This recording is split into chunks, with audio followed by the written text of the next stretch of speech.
Este episódio é um oferecimento da Accenture. Que vem a mudança. Rádio Piauí.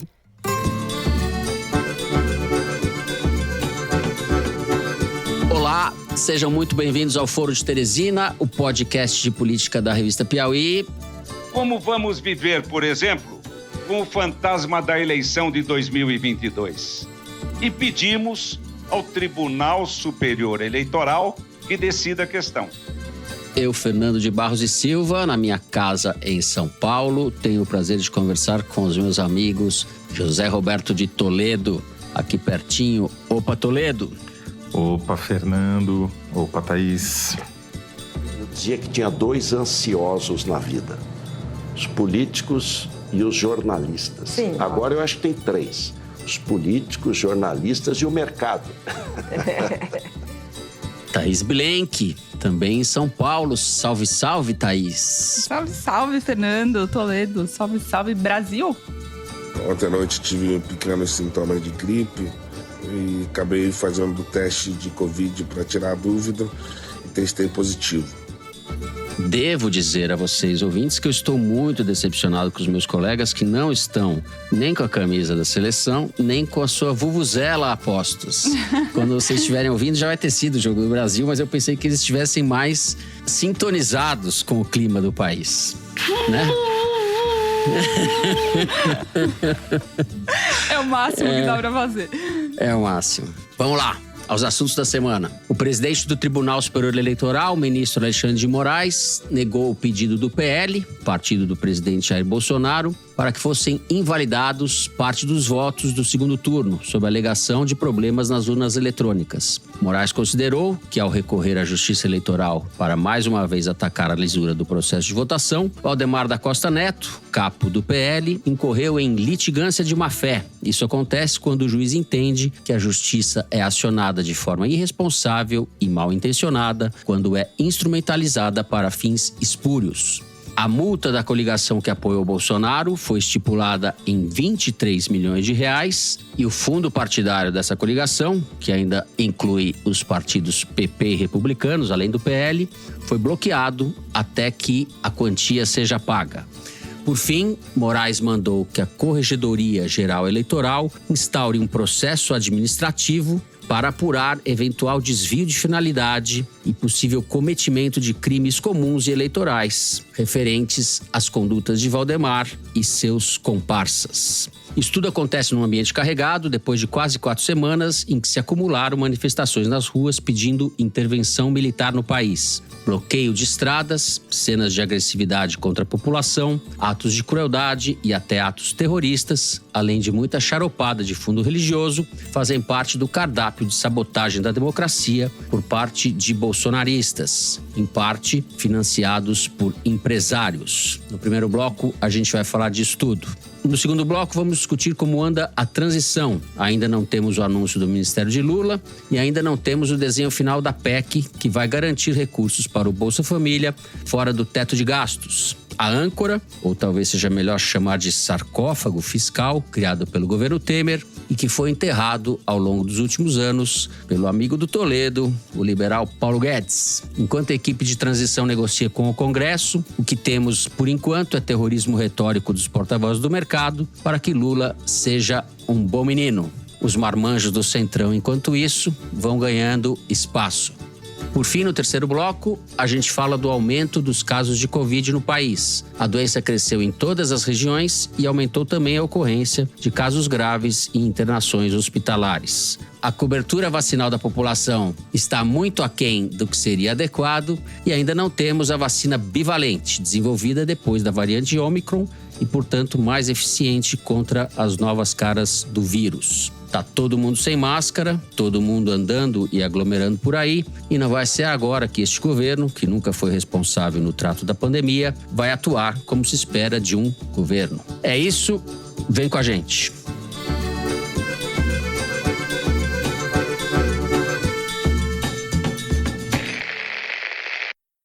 Muito bem, José Roberto de Toledo. Vamos começar com o seu amigo, Valdemar Costa Neto, que levou uma invertida daquelas de Alexandre de Moraes.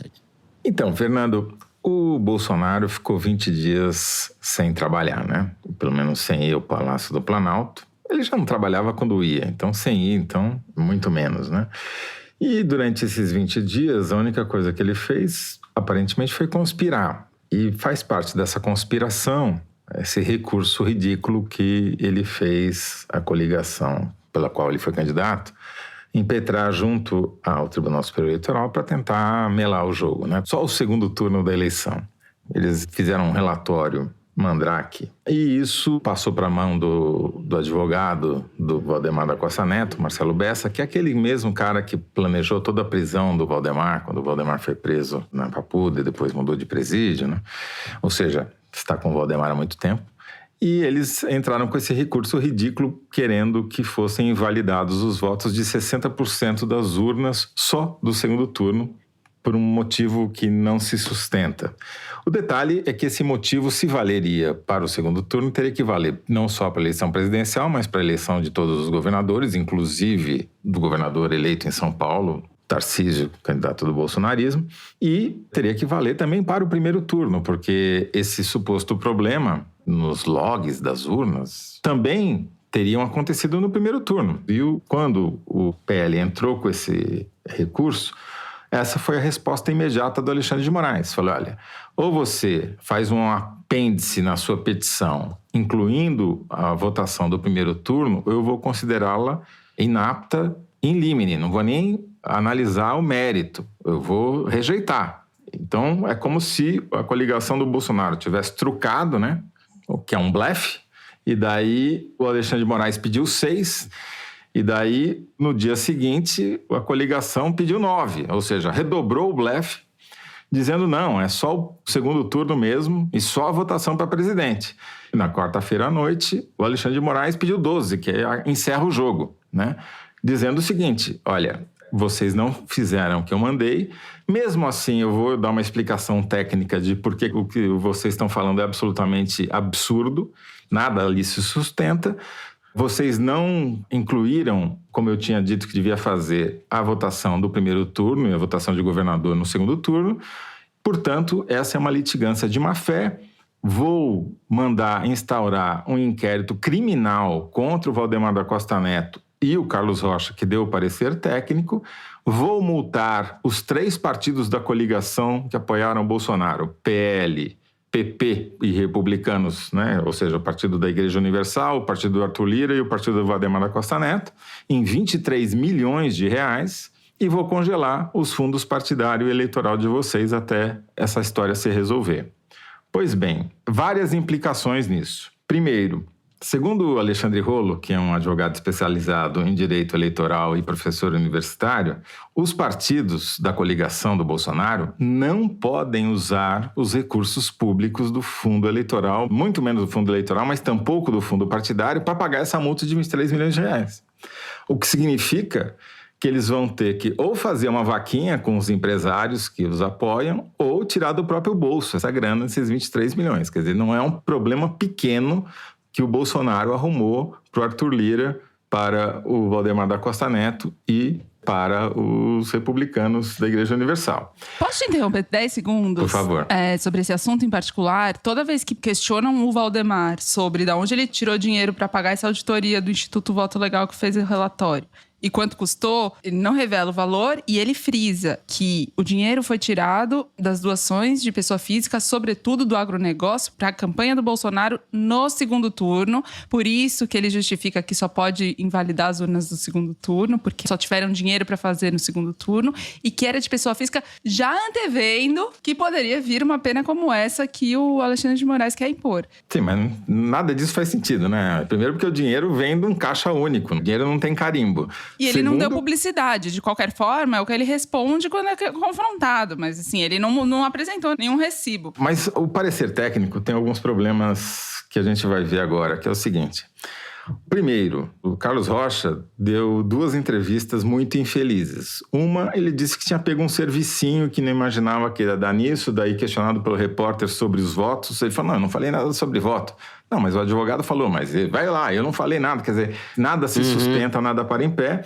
O dado que ele falou que era impossível de achar sobre o primeiro turno, um repórter da Folha achou em 1 minuto. está no site do TSE, mas não para por aí. O Carlos Rocha é o autodenominado pai da urna eletrônica. Ele apresentou lá no começo dos anos 2000 um protótipo para a Justiça Eleitoral do que seria uma urna eletrônica, entrou no INPE com um pedido de patente sobre a urna eletrônica, que foi negado, e depois ele apresentou um segundo pedido de patente para uma impressora que é acoplada à urna eletrônica para imprimir o voto. Ou seja, se passasse o voto impresso, ele poderia pedir royalties sobre a impressora. Ele é parte interessada no caso. Essa patente caducou. Mas, obviamente, se o negócio viesse a ser adotado, são milhares e milhares de urnas, ele, obviamente, ia pedir novamente dinheiro sobre... Ou seja, é tudo errado. Não salva absolutamente nada e ninguém nessa história. O Alexandre de Moraes tem toda a razão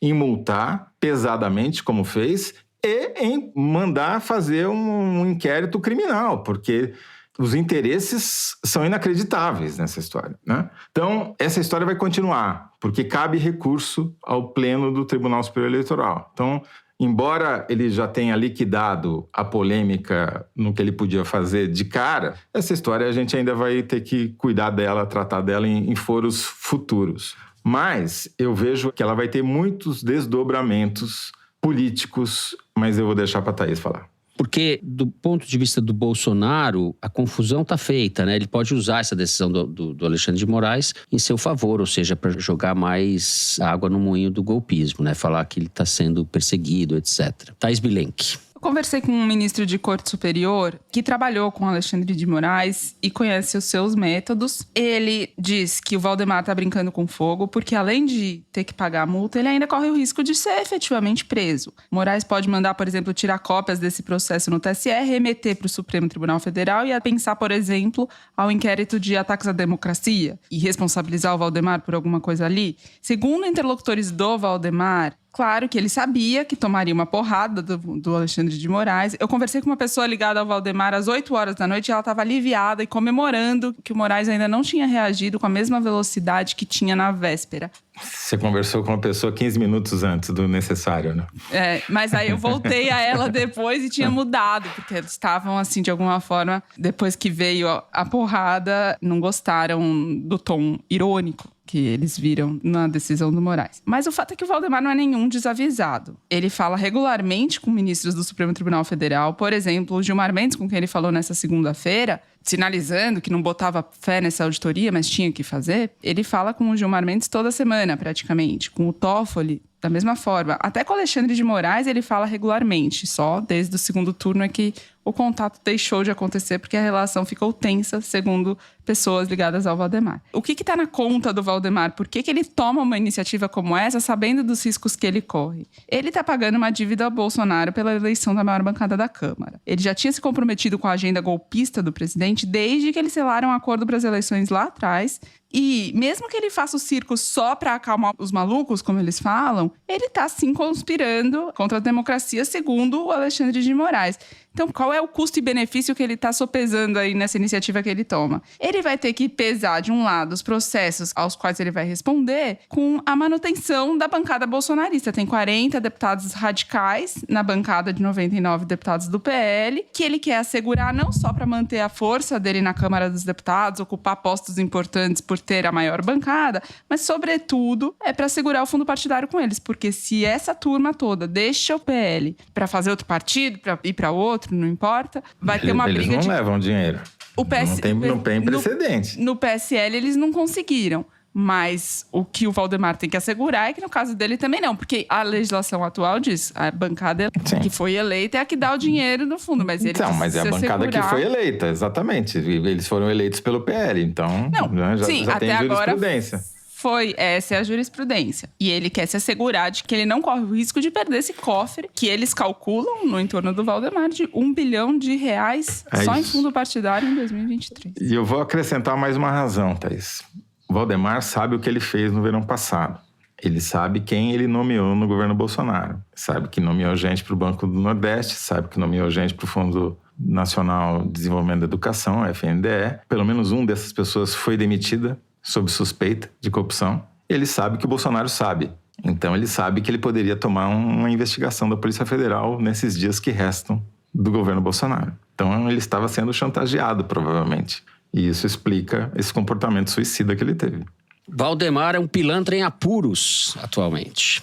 O Valdemar é uma figura única, porque foi eleito 6 vezes deputado federal, mas só concluiu 4, né? Porque é o único que eu conheço que renunciou 2 vezes por corrupção. Ele recebeu um perdão do Supremo Tribunal Federal em 2016, mas continua inelegível.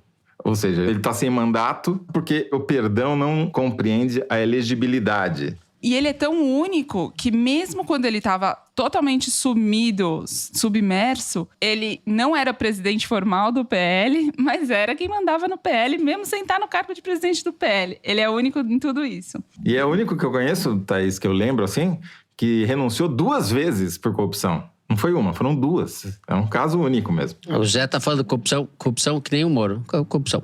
A corrupção é tanta que ele rouba o meio da palavra, corrupção. Entendeu?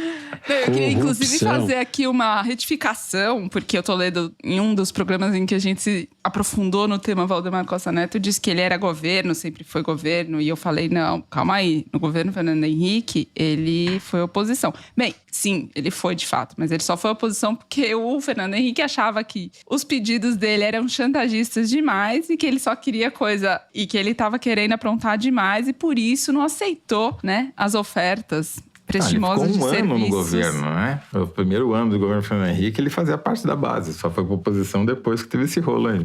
Pois é. Mas, enfim, de qualquer forma, voltando ao presente, que é uma questão um pouco menos gritante quanto 23 milhões de multa, essa resposta do Alexandre de Moraes, mas é o palco em que se deu essa batalha dessa semana. Os bolsonaristas queriam que o Valdemar da Costa Neto, e queriam e fizeram forte pressão para isso, para que ele fizesse esse anúncio de que ia entrar com pedido no TSE para rever as urnas, com transmissão ao vivo nas redes sociais, e ignorasse a imprensa profissional, como o Bolsonaro fez ao longo de todo o governo. O Valdemar deu de ombros e convocou a imprensa. O engenheiro Carlos Rocha, presidente do Instituto Voto Legal, que o Toledo já descreveu quem é, não topou falar o que os bolsonaristas queriam ouvir. Então, na terça-feira, no primeiro pronunciamento, o Valdemar chama a imprensa e é sucinto, econômico. Ele faz lá 3 ou 4 declarações, não responde as perguntas e entra no TSE. Como o Moraes deu a resposta prontamente, trucando, o Valdemar apanha na imprensa. Todo mundo questionando o oportunismo do pedido dele. E, segundo eu apurei, justamente por conta das críticas que ele recebe na imprensa tradicional, o Valdemar convoca de novo os jornalistas para uma segunda coletiva na quarta-feira e aí decide ele falar com os jornalistas e responder perguntas dessa vez, coisa que na véspera ele não tinha feito, para poder reagir ao noticiário que estava contra ele. Isso é menos importante do que o grande fato? Mas é uma derrota para o Bolsonaro, porque ele conseguiu, ao longo dos últimos anos, passar a margem do meio em que essas coisas aconteciam, que era através, né, da imprensa. Agora o Valdemar fez tudo do jeito tradicional que se faz esse tipo de circo. Bom, a atitude do Alexandre de Moraes talvez não fosse tomada por outro ministro. Então, não sei se o Valdemar esperava um revés desse tamanho. De qualquer forma, a gente tem uma junção aí, nesse caso, bastante didática dos estelionatários do Centrão e do Valdemar especificamente com a delinquência bolsonarista, né? Eu não queria terminar o bloco sem que a gente comentasse um pouco a respeito da escalada golpista. Não é nem escalada, porque são atos que vêm e vai, daí acontece tem uma escalada de... Eu concordo com você que não é uma escalada de volume, mas é uma escalada de intensidade, né? O que eu acho que vale a pena a gente registrar, a gente está vendo uma mudança de comportamento do bolsonarismo para uma radicalização que não é só mais uma radicalização de discurso, é uma radicalização de prática. Então você tem atos terroristas em estradas, porque queimar prédio público, prédio de concessionária é um ato terrorista. Você tem atentados à vida de caminhoneiros, colocando gente em risco, dando tiro, cortando mangueira de caminhão, mangueira de ar, que faz o caminhão perder os freios. Incendiando caminhões, né? Incendiando, botando fogo, ou seja, são atos terroristas que têm que ser tratados como tais, e terrorismo de extrema-direita é algo que a gente não tinha no Brasil desde a ditadura, desde que explodiam bancas de jornal e o final dos anos do Rio 70. Centro, né? No comecinho dos anos 80, né? Então, Bolsonaro pessoalmente é responsável por ressuscitar o terrorismo de direita no Brasil. E isso não vai acabar, porque o bolsonarismo e o Bolsonaro já deixou claro que ele não será o chefe da oposição ao governo Lula. Ele está tentando sabotar o governo Lula, ele vai ser o sabotador do governo Lula, que é diferente. vai ficar restrito a um grupo menor. Nas redes sociais, o levantamento da Arquimedes já mostra que estão falando sozinho para uma bolha muito reduzida. Para você ter uma ideia, a voz mais retumbante é do antagonista, ou seja, nada. Mas vai ser cada vez mais radical na prática e no discurso, que vai ter que ser tratada fora do escopo da política, vai ter que ser tratada na esfera criminal mesmo, né? E aí precisa ver se essa disposição do Alexandre de Moraes se estenderá a outros juízes e a Procuradoria-Geral da República e outros promotores, porque o caso vai ser, né, regional, né? Você vê que no Centro-Oeste ele é muito pior do que em outras regiões do país, porque ali também tem um envolvimento de empresários no crime, né? Então, não só financiando, como participando e planejando atos que poderiam ser enquadrados como terrorismo. Então, para mim, haverá duas consequências. Um distanciamento cada vez maior do Arenão, do Arthur Lira, em relação ao bolsonarismo, porque está custando caro, 23 milhões de reais para começar. E esses, sim, vão ser os artífices da oposição ao governo eleito, né? E de uma maneira diferente, muito diferente da do bolsonarismo. E o bolsonarismo vai, durante esse período entre eleições, a meu ver, murchar e se radicalizar, não só no discurso, mas também nas ações. A ver o tamanho que isso vai ter ao longo dos próximos meses, né, dos próximos anos, porque o Bolsonaro tem esse capital político, tem imenso, de 58 milhões de votos, mais de 58 milhões de votos. Já não tem mais. É uma fração, é claro que é uma fração que está fazendo esse tipo de coisa nas ruas, mas não é uma coisa desprezível numericamente também, porque é desalentador, né? Mais do que assustador ver as pessoas rezando, encostadas em muro do exército, ou com a cabeça fazendo coisa com o celular na cabeça, chamando extraterrestres. São delírios fanáticos, comportamentos de seita mesmo, misturado à delinquência, à truculência, à violência, ao terrorismo, como você diz, que são marcas do bolsonarismo. Concordo com você, esse tipo de coisa veio para ficar, não sabemos com qual intensidade, mas... Acho que a intensidade é alta, mas a quantidade é baixa, porque temos fanáticos, mas nem tantos assim. Tá certo. Bom, eu vou encerrar então o primeiro bloco do programa. No segundo nós vamos falar da transição, da PEC, do mercado, do Centrão. A gente já volta.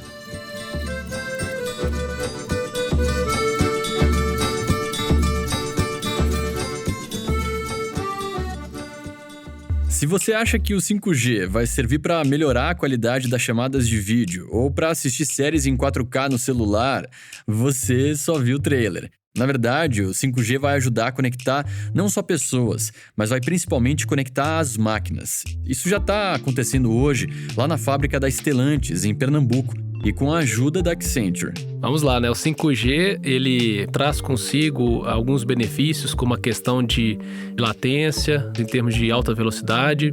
E além disso, a comunicação, né, a conectividade massiva de dados. Mas uma outra questão muito importante também do 5G envolve a disponibilidade, né, e confiabilidade. É uma tecnologia que ela te permite elevar o nível de maturidade digital dessas fábricas. Esse é o Carlos Boechat, um dos líderes da Accenture que trabalhou no projeto com a Stellantis. Lá, o 5G foi usado para automatizar o controle de qualidade. Você tem ali um sistema, né, que ele acaba como se fosse tirando algumas fotografias, vendo ali o momento que está passando cada um dos veículos, ele pega esse retrato e já analisa isso em tempo real, vê as questões justamente voltadas para a qualidade. Assim, a empresa consegue entregar veículos de maior qualidade ao consumidor final. Este é um exemplo de como a Accenture atua em mais de 40 setores para entregar todos os dias a promessa da tecnologia e da criatividade humana. Accenture, que vem a mudança.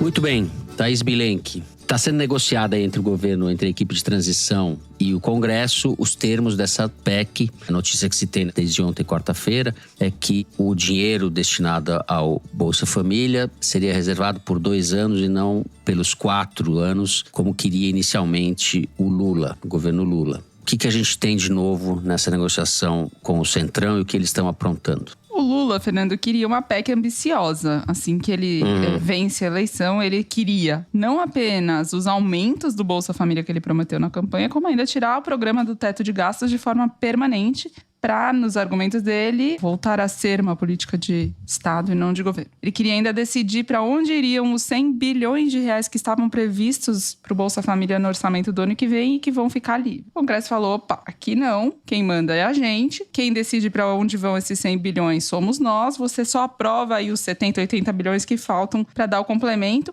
e só em 2023, talvez 2024, depois você que se vire. A coisa ainda está se desenrolando, mas com essa negociação truncada como tá, o resultado que se tira é que, em vez do Lula mostrar força com a vitória eleitoral e aprovar uma PEC antes de tomar posse, quem sai musculoso desse processo é o Arthur Lira. O presidente da Câmara conquistou apoio de quase 15 partidos para sua reeleição no comando da Casa no ano que vem, 10 já são formais. Apoios que vão do PT do Lula ao Republicanos, do Tarcísio e da Damares Alves, passa pela União Brasil do Luciano Bivar e o PDT do Ciro Gomes. A prova dessa força é a movimentação na residência oficial. Só na quarta-feira, véspera da nossa gravação, passou tudo quanto foi deputado na casa do Lira, reabilitou políticos de esquerda que não tiveram vez na agenda do presidente da Câmara no governo Bolsonaro, reabilitou gente como Rodrigo Maia, que esteve lá mais de uma vez, nem vai ter mandato no ano que vem, e voltou a frequentar a casa onde ele mesmo morou quando era presidente da Câmara, até o Baleia Rossi, que foi derrotado pelo Lira em 2021, deu as caras por lá. MDB. O momento mais peculiar dessa quarta-feira, digamos assim, foi quando Jacques Wagner, senador pelo PT e designado pelo Lula para negociar a PEC agora, nessa segunda etapa de negociação, estava lá numa sala reservada com Lira conversando quando o Valdemar chegou. Todo mundo, em geral, marca a hora para conversar com o Lira, menos alguns que têm passe VIP. Valdemar da Costa Neto, Ciro Nogueira, Marcos Pereira, esse povo só chega. E aí o Valdemar precisou esperar no salão com os outros mortais até o Jacques Wagner liberar o Lira para ele. Mas tudo isso para dizer que o Lira caminha para se tornar um presidente reeleito mais forte ainda do que ele foi no governo Bolsonaro, porque ele vai mediar a articulação do governo Lula com os deputados pauta a pauta, o que confere a ele o poder de dizer qual projeto anda e qual fica na gaveta. Eu conversei com um deputado do PT que está negociando diretamente com o Lira e ele diz o seguinte: como tinha deputado até do PT que votaria no Lira, não adiantava tentar apoiar outro candidato, lançar alguém para derrotar o Lira, porque ele estaria eleito com ou sem apoio do PT, melhor com o apoio, porque aí você negocia postos importantes na Câmara. O que o PT tenta agora é formar um bloco do governo robusto, que seria um subgrupo dentro da base do Lira, que é mais fiel ao Lula. Ou seja, o Lira vai ter lá os seus 400 e tantos deputados, 200 desses vão ser do bloco do governo se as negociações do PT derem certo. Os outros 100 vão para a oposição, mas mesmo na oposição tem gente que é mais afinada com o Lira e com o Lula e, enfim, pode acabar votando com eles, então o número de oposição pode até ser menor.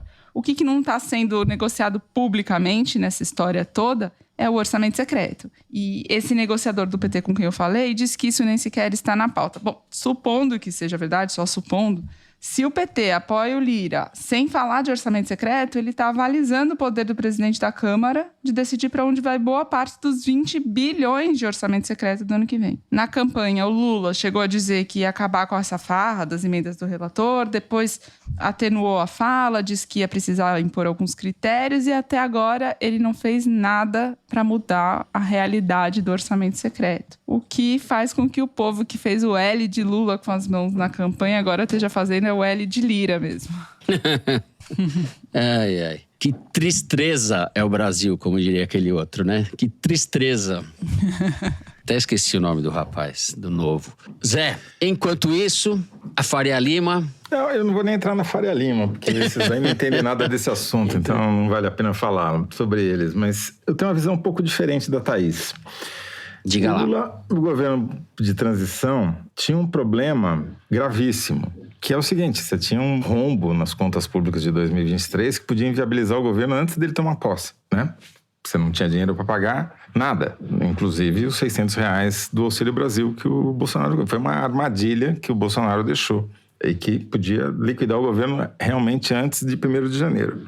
O que o governo fez, o governo eleito fez, na minha opinião, foi desviar o foco desse problema que podia inviabilizá-lo e criar uma discussão pedindo muito mais do que eles de fato saberiam que conseguiriam para negociar algo que viabilizaria pelo menos o primeiro ano de governo. E isso eles estão conseguindo fazer. Não só, talvez, para o primeiro, como até para o segundo ano de governo, o que já aliviaria pela metade as transações que precisarão ser negociadas com o Arthur Lira. Se você faz só em 2 anos, você só vai ter que tratar com o Arthur Lira dessa vez, agora. Não vai ter que tratar daqui a 2 anos, quando ele não será presidente da Câmara. Que é certo que ele vai ser o presidente da Câmara em 2023 e 2024, porque quando troca a legislatura, o presidente da Câmara pode se recandidatar à eleição, porque é uma nova legislatura, como se fosse um novo mandato, então não cobra.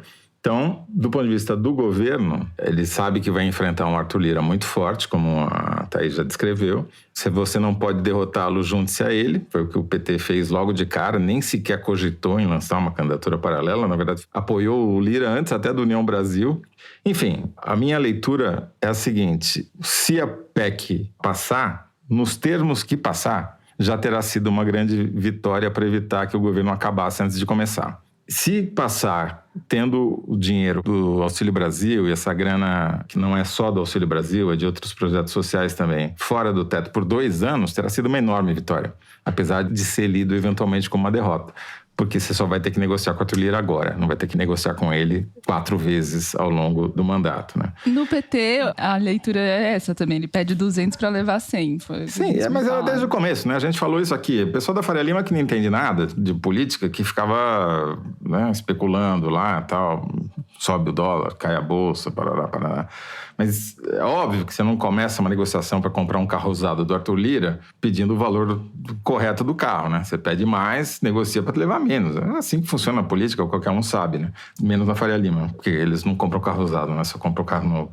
Então, não sabe como as coisas funcionam. Basicamente, a minha leitura é essa. E, sem dúvida nenhuma, o Arenão está muito fortalecido, mas vai ser um caso curioso de volta a uma situação que a gente vivia até 5 anos atrás, em que a oposição se dá por dentro do governo, porque não é que o Arthur Lira e o Arenão vão fazer oposição ao Lula, exatamente. Não. Eles estão dentro do governo. Eles só vão cobrar, né?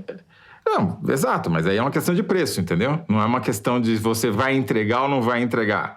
Tudo leva a crer que vai ter uma negociação também na questão do orçamento secreto. Não vai ser eliminado. Ninguém tem capital político suficiente para acabar com isso. A não ser que o Alexandre de Moraes resolva entrar no jogo, mas também não acho que ele vai dividir as forças dele para esse aspecto também, né? Ou seja, não seria só o Alexandre de Moraes, tinha que ser todo o Supremo para acabar com a RP9, com a emenda do relator. Então, eu acho que você vai ter um processo de negociação permanente sobre até onde vão os poderes de cada lado. E vai ser uma negociação, toma lá da cá, como sempre foi. Sim. Agora, veja a dificuldade desse novo governo, né? Você tem, por um lado, as pressões sociais, o país está numa situação de quase calamidade. Você tem, além disso, uma pressão dessas viúvas da terceira via aí, ou esse pessoal da terceira via que tampou o nariz e votou no Lula, um pouco assim. A turma que queria que o Lula ganhasse, mas não ganhasse muito, ou seja, ele tem que ser um bom menino. E tudo bem para essa turma se o Lula simplesmente não pagasse esses R$600. Essa turma acha que tudo bem. O estelionato eleitoral, que seria a finalidade maior para a qual ele foi eleito, se ele não cumprisse, para essa turma, tanto melhor, né? Esse pessoal está pouco se lixando para isso. E você tem, além desse pessoal e além das demandas sociais, o que a gente falou no primeiro bloco, que é essa nova configuração da sociedade, esse novo normal, que não tem nada de normal, que é a extrema-direita, configurada nas ruas, tamanho a se definir, mas que certamente vai ser um dado da realidade, já está sendo e vai continuar sendo um dado da realidade daqui para frente. Então, junta-se tudo isso a falta de dinheiro, né? Então a gente vai ter um governo bastante complicado. Questão, Fernando, sem dúvida, o cenário é esse que você pintou, mas tudo se resume a saber quem vai pagar a conta. Exato. O que o Lula está falando, e não é porque ele é bonzinho, é que não vão ser as pessoas que recebem R$600. Exatamente. Pelo menos não nos 2 primeiros anos, né? Porque se ele não fizesse isso, se essas pessoas pagassem a conta, eu não tenho dúvida nenhuma que ele seria empichado no primeiro ano de governo, ia bater um recorde. Por quê? Seria uma repetição do erro que a Dilma cometeu no segundo mandato. Foi eleita com um discurso e assumiu com outro, fazendo uma política liberal. Deu no que deu, né? Porque quem vai pagar a conta eleitoral disso é quem está no Congresso. Então, enfim, o Lula não caiu nessa armadilha e falou, aqui não. Sim. O que não deixa de me surpreender sempre é como parte do chamado campo democrático, ou não está nem aí, ou se esqueceu rápido de que a democracia ficou por um fio. Ela está por um fio ainda, mas o Lula ganhou a eleição. E as pessoas dão isso um pouco de barato, não consideram, né? Talvez isso não tenha muita importância para essa turma que, na sua boa definição, não compra carro usado. Thais Bilenque.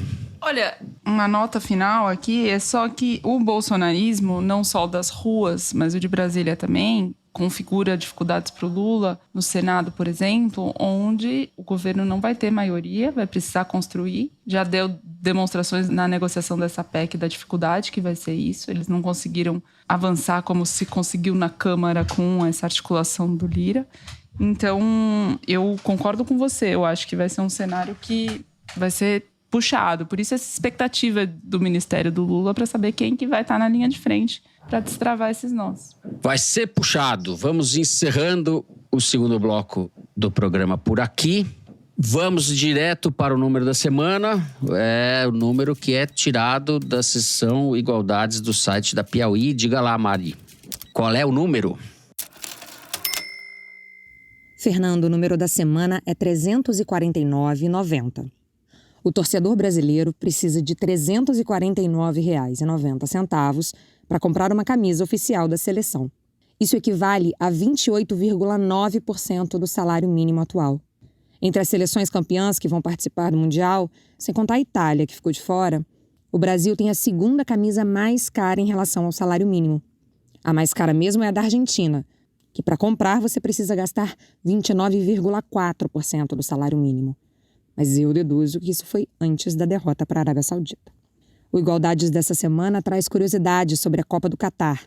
Entre elas, o fato de que o país tem a cerveja mais cara do mundo e que esse é o primeiro mundial com a participação de mulheres na arbitragem. São 6 delas, o que representa 5% do total.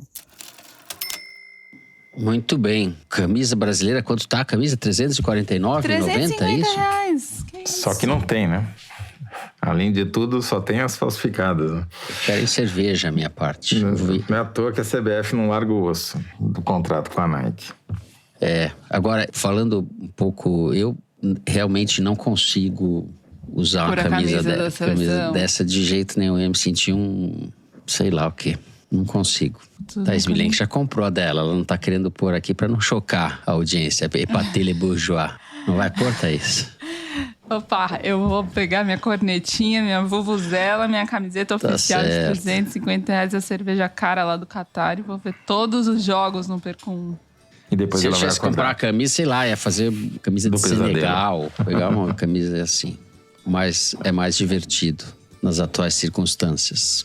Muito bem, deixamos esse momento vuvuzela para trás. No próximo bloco, a gente vai falar de Covid. A gente já volta.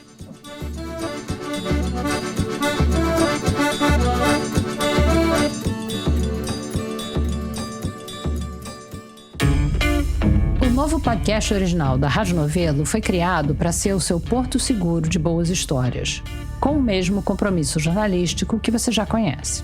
No Rádio Novelo Apresenta, toda quinta-feira a gente te conta histórias que você não sabia que precisava ouvir.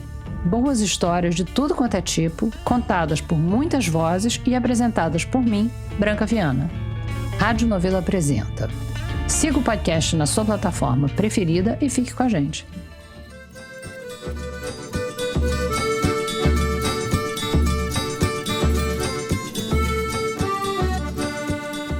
Muito bem. Zé, vamos começar com você. A gente está tendo um recrudescimento aí da pandemia, não só do número de casos, o que obviamente está subnotificado, porque com essa popularização dos testes de farmácia, acho que muitos casos não chegam ao conhecimento das estatísticas das autoridades públicas, né? Casos graves, aumento de internações e um comportamento da população agora inadequado para o momento que a gente passou a viver de novo, porque as pessoas não estão mais usando máscara. A partir dessa sexta-feira vai ser obrigatório o uso em avião, o que é um bom sinal, mas é obviamente insuficiente diante do que a gente está vivendo. Acredito que todos nós três, temos pessoas conhecidas que pegaram Covid recentemente. Nós próprios, no caso. Thais Bilenque que já está curada. Já está nas estatísticas aí de novo. Quer dizer, não porque eu fiz autoteste, mas... Zé, quanto preocupado devemos ficar? Eu acho que não adianta ficar preocupado, acho que tem que tomar algumas atitudes, né? Já está provado que ficar preocupado não diminui o espalhamento da doença. Bom, a gente está vivendo uma nova onda, não é só no Brasil, em outros países da Europa também está acontecendo isso. Isso se deve ao espalhamento de 2 subvariantes do Ômicron, as quais parece que quem tem resistência, quem adquiriu imunidade natural, né, porque já tinha tido Covid antes, não adianta nada, então ajuda no espalhamento. E, felizmente, as vacinas que nós tomamos no Brasil, especialmente quem tomou as 2 doses de reforço, que infelizmente é só metade da população, essas pessoas estão menos sujeitas a ir parar no hospital. Então, o que a gente está assistindo... Uma dose de reforço é metade da população, as 2 é 16%, né? É, exatamente. Mas pelo menos uma dose de reforço de uma vacina diferente da que tinha tomado nas 2 doses obrigatórias ali, que já diminui o risco de a pessoa desenvolver uma doença mais grave e parar no hospital. Mas, como a taxa de cobertura da dose de reforço é baixa, estão crescendo os casos de internação hospitalar por Covid nas últimas semanas. Isso tem a ver com vários fatores. Primeiro é que, como era de se esperar, depois de 3 anos de pandemia, ninguém aguenta mais ficar em isolamento. São medidas que nem se discute mais, porque não adianta o governo adotar, porque ninguém vai seguir, né? E quanto mais o governo Bolsonaro, que nem não fazia isso no auge, não vai fazer isso agora. Mas também não acredito que o governo eleito vá por essa linha, porque o desgaste político e a eficiência, a eficácia disso seria muito baixa. O que a gente pode fazer são campanhas de recomendação de evitar, se possível, a exposição a ambientes com aglomeração, usar a máscara toda vez que for para um ambiente com mais pessoas e tomar a vacina que houver disponível. Tomar uma vacina diferente da que você tomou nas 2 primeiras doses obrigatórias já ajuda bastante a evitar que, mesmo que você contraia essa subvariante da Ômicron que se espalharam, que você desenvolva um caso grave que vá parar no hospital. Então é recomendado que tome. Mas o ideal mesmo seria a gente começar a aplicar a chamada vacina bivalente, que foi desenvolvida depois do Ômicron, depois do surgimento do Ômicron, e que essa sim impede a contaminação, a infecção, né? Ela impede que você desenvolva a Covid. Então, mas essa daí acabou de ser aprovada pela Anvisa e não tem previsão de quando vai chegar aqui no Brasil, né? Nós estamos atrasados, né, nisso, porque tem mais de 30 países que já estão aplicando essa vacina. Exatamente. Mas o governo Bolsonaro nunca foi vanguarda em vacina. Fez tudo o que pôde para sabotar também a vacinação, né? Então, acho que respondendo a você, Fernando, acho que do ponto de vista coletivo, o que precisa ser feito é uma campanha eficiente. Com esse governo não vai dar, esquece, né? O sucateamento do Ministério da Saúde, enfim, inviabiliza isso. Mas é preciso retomar as campanhas de vacinação, fazer boas campanhas de vacinação, não só de Covid, mas também de poliomielite, outras doenças que estão reaparecendo por inépcia do governo Bolsonaro. E do ponto de vista individual, tomar cuidados, evitar, quando possível, aglomerar e usar sempre máscara quando for num ambiente fechado com mais pessoas. Agora, basta você andar na rua e circular que você vê que essa é uma prática que praticamente caiu em desuso, né? Até os testes, os autotestes, não estão mais no balcão da farmácia. Já estão numa prateleira interna. Vão voltar ao que já mostra que as pessoas não estão nem comprando autoteste mais, dane-se. Agora, eu tomaria cuidado porque alguns papers, não é uma certeza, mas alguns papers sugerem que pode talvez haver um efeito cumulativo do vírus no organismo. Então, não para todas as pessoas, mas para algumas, especialmente aquelas mais vulneráveis. Então, é bom não dar sopa pro azar e não tratar isso como uma gripezinha. Mas explica isso, né? Melhor. Quais são esses efeitos? Não. Lá tá ela preocupada. Agora vamos para uma sessão, uma consulta particular do Dr. Toledo. A gente sabe ainda muito pouco, né, Thaís? Sobre a Covid longa, sobre os efeitos que ela causa. A gente sabe que pessoas que contraíram o vírus ainda no começo, quando não havia vacina, desenvolveram sintomas e alguns persistem até hoje, né? Então, assim, quando você não sabe Exatamente. Melhor não arriscar. Exatamente, entendeu? Não é que não tô querendo criar pânico aqui em quem teve Covid mais de uma vez. Só tô dizendo que não é uma gripe. Não é só o SARS-CoV-2 que tem isso, mas várias doenças provocadas por vírus têm esse poder de ter efeitos deletérios no organismo, que não se restringem àqueles sintomas que a gente está acostumado, né? Com a perda de função pulmonar, de capacidade respiratória, esse tipo de coisa. Os efeitos são múltiplos, né? Teve gente que teve problema no cérebro, teve gente que teve problemas em outros órgãos do corpo. Então, para que dar sopa pro azar se há chance de evitar? E a gente está entrando numa época do ano que é justamente a época de proliferação do vírus. Isso aconteceu nas ondas passadas, né? Foi justamente nas festas de final de ano que explodiram os casos, por exemplo, de 2020 para 2021. Então, há o risco disso voltar a acontecer, porque justamente a onda está crescendo agora, né? Thais Bilenque. Pois é, eu falei com o Gerson Salvador, infectologista do Hospital Universitário da USP, e no microcosmo do hospital onde ele trabalha, que obviamente não é representativo, ele disse que o único paciente que morreu nessa onda de Covid até aqui foi um homem de 49 anos que não tinha tomado nenhuma dose da vacina. E até teve uma cena, quando ele piorou e o quadro se tornou irreversível, o médico responsável chamou a mulher dele para dar notícia. E ela perguntou se não tinha mais nada que pudesse ser feito. E o médico respondeu que a única coisa que podia ter sido feita era ele ter tomado a vacina. E ela disse que também era contra, também não tinha tomado e também não ia tomar, apesar de ver o marido morrendo na frente dela. Para o Gerson Salvador, o que mais uma vez essa nova onda volta a confirmar, né? Dá mais demonstrações e provas, se é que ainda precisava.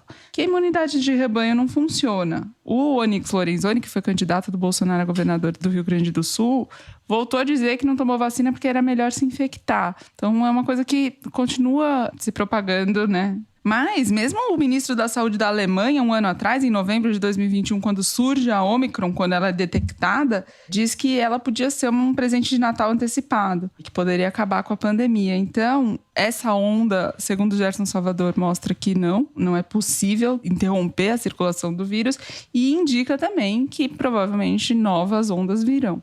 Só para explicar essa frase da Thaís, quanto mais vírus em circulação, maior a probabilidade de aparecer novas variantes com chances de se multiplicarem e estenderem a epidemia, entendeu?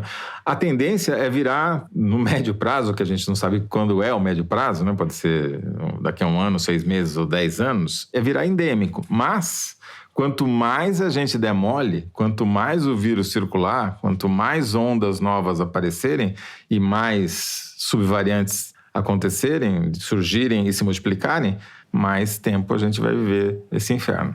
Muito bem. A gente espera que entre as prioridades do novo governo esteja uma campanha de vacinação bem feita. Só que falta dinheiro. Tem 60 bilhões de reais de rombo no orçamento de 2023.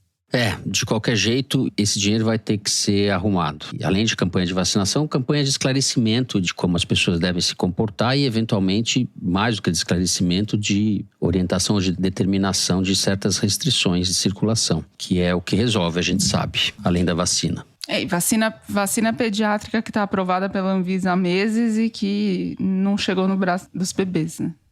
É isso. Encerramos o terceiro bloco do programa. Vamos direto, diretora? Para o Kinder Ovo? Direto para o Kinder Ovo da Copa. O que você vai aprontar pra gente, Mário? Pode soltar.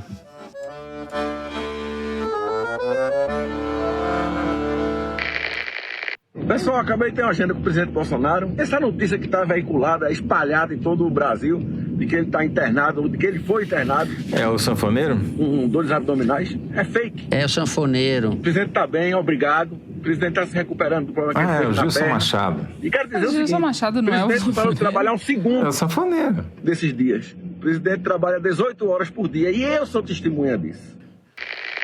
É o sanfoneiro, Mari. É o Gilson Machado, é o sanfoneiro, né? É o sanfoneiro. O Toledo acertou antes de mim, mas eu falei... É que eu não guardo o nome desse cara, né? Então, pra mim ele é o sanfoneiro, não é nada mais do que um sanfoneiro. Ex-ministro do Turismo. E que foi readmitido como presidente da Embratur depois de perder a eleição. Exato, recém-nomeado. Temos isso. Bom, depois desse momento glorioso do Toledo, continuamos com o Toledo, porque temos agora, daqui a pouco, dia 3 e 4 de dezembro, o Festival Piauí de Jornalismo, que vai ser na Cinemateca Brasileira em São Paulo. Os ingressos para o auditório principal estão esgotados, mas temos novidades, Toledo. Temos ingresso ainda no auditório, numa transmissão que vai ser feita na sala ao lado, é isso? O sucesso do festival é tão grande que tivemos que abrir uma segunda sala, onde haverá um telão em que serão projetadas as conversas, as entrevistas que estarão acontecendo na sala ao lado, com ingresso reduzido, mas é como se você estivesse lá, porque você vai ver a gente, vai ver as pessoas, vai poder conviver com os jornalistas da Piauí e com os convidados. Então, não perca. Muito bem. E vamos ter no domingo, é isso? No dia 4, portanto, um foro ao vivo. Foro ao vivo com Thaís Belenque, Fernando Barros e um transeunte. Muito bem. Recado, convite feito. Vamos pro Correio Elegante. A melhor parte do programa, não é isso? Que não depende da gente, mas de vocês. E eu vou abrir falando de um torcedor do Galo aqui. Mandou uma carta, Donato Azevedo, de Belo Horizonte. Diz o seguinte: na busca por um livro na casa da minha mãe, não era Adorno, tá? Me deparei com Piauís de 2007 e vieram à cabeça 1000 coisas, entre elas que essas revistas já devem ser mais velhas do que alguns ouvintes do foro. Como o tempo é implacável, mas sou grato pelo conteúdo que vocês produzem, o escrito e o declamado, porque o foro é poético. E esse tempo implacável me deu de presente a recente descoberta de que vou ser papai pela primeira vez. E por não saber ainda o sexo do bebê, resolvi chamar o brotinho de feijão de 6 milímetros que gesta minha esposinha de Teresiner, sem a certeza de ser menino ou menina. Ao menos ouvir o foro semanalmente já está garantido. Um abraço a todos vocês. E, por favor, digam a Evelyn que sim, o ouvinte liga muito para a edição. Ela vai entender. Esse é um recado para a Evelyn, nem eu entendi. Fica esse recado. Então, olha, felicidades para você, Donato. Para o Teresiner, que vem por aí, e para a esposinha, que não sabemos o nome da esposinha, que ele chama de esposinha. Parabéns à família. É isso aí. Mais um Teresiner. Mais um Teresiner. A Mari me encaminhou uma ideia do ouvinte Pedro, sem sobrenome. Caros, obrigado por ajudarem a dissipar um pouco as trevas destes sombrios tempos caquistocráticos com informação de qualidade e bom humor. Estive pensando sobre os sigilos de Bolsonaro e proponho o seguinte: o melhor é não quebrar todos os sigilos do Bolsonaro de uma vez, porque aí a imprensa teria que escolher quais pautar e a população não teria tempo de digerir toda a informação. Proponho a campanha Um Sigilo por Semana, começando do mais leve até o mais grave. Vamos fazer chegar ao Lula? Abraços. Pedro tá ansioso para 2023. Olha, vai ser necessário, viu? Porque a gente tá mal acostumado com notícias escabrosas, escandalosas e sem relevância, né? Bom, a Isabela Norton escreveu o seguinte: apesar de jornalista não praticante com admiração pelo rádio, nunca fui muito fã de podcasts até que o casal de amigas, Clara e Sofia, apresentou o foro a mim e ao meu digníssimo cônjuge, Tiago Marnet. Pronto, viciados. Hoje o foro é pano de fundo de nosso café da manhã, é trilha sonora de viagens e é até cumprimento nas nossas ligações. Quando o Tiago está embarcado, atendo dizendo: opa, Toledo. Ele responde: opa, Thaís. No próximo dia 26 é aniversário dele, junto com o Fernando Barros. É sagitariano e fica introspectivo na data. Mas acredito que um parabéns dessa bancada maravilhosa poderia trazer um brilho especial para o aniversário. Feliz aniversário, Tiago e Fernando. Um abraço carinhoso desses fiéis ouvintes habitantes de Juiz de Fora, terra da facada, mas que colaborou magistralmente com a virada de Lula em Minas nesta eleição. Muito Como bem, ele sabe do meu parabéns, aniversário? Tiago e Fernando. Não é dia 26 meu aniversário. Não. É porque você é Desculpa, sagitário. é que quem leu não sabe ler. Então ele quis dizer o seguinte: no próximo dia 26 é aniversário dele, que, junto com o Fernando Barros, é sagitariano. Ou seja, os dois são de Sagitário, se eu entendi, mas não falei direito. É. E como sabe que eu sou sagitário? Será que é Porque você disse no Twitter. Ah, tá certo, eu disse no Twitter. Bom, eu tenho que também mandar uma mensagem especial para uma ouvinte, a Cris Nogueira, que é uma pernambucana radicada em Ouro Preto e que segundo a Clara Rellstab, concorre ao título de grande, se não maior fã do sequestro da Amarelinha e do Foro de Teresina. Então, estamos aqui mandando um feliz aniversário para a Cris, que também faça aniversário neste mês, no dia 22. Não está claro se é dia 22 de novembro ou 22 de dezembro, mas... Se for 22 de novembro, já foi. Muito bem, é isso? Muito bem, assim a gente vai encerrando o programa de hoje. Se você gostou, não deixa de dar 5 stars no Spotify. Segue a gente no Apple Podcast, na Amazon Music, favorita no Deezer.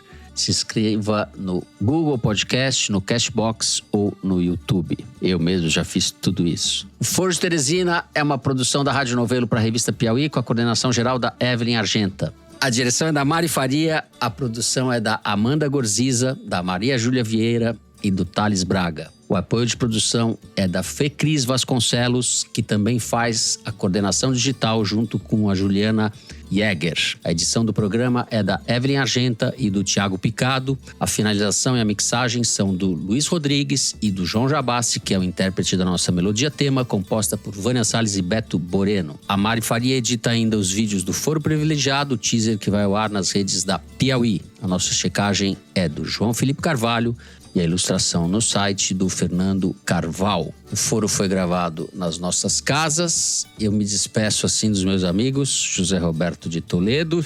Tchau, Toledo. Tchau, Fernando. Tchau, Thaís. E devo dizer que a nossa maior fã, a Cris Nogueira, já fez aniversário no dia 22 de novembro. Feliz aniversário, Cris Nogueira. Certo. E o meu é hoje, para quem está assistindo o programa.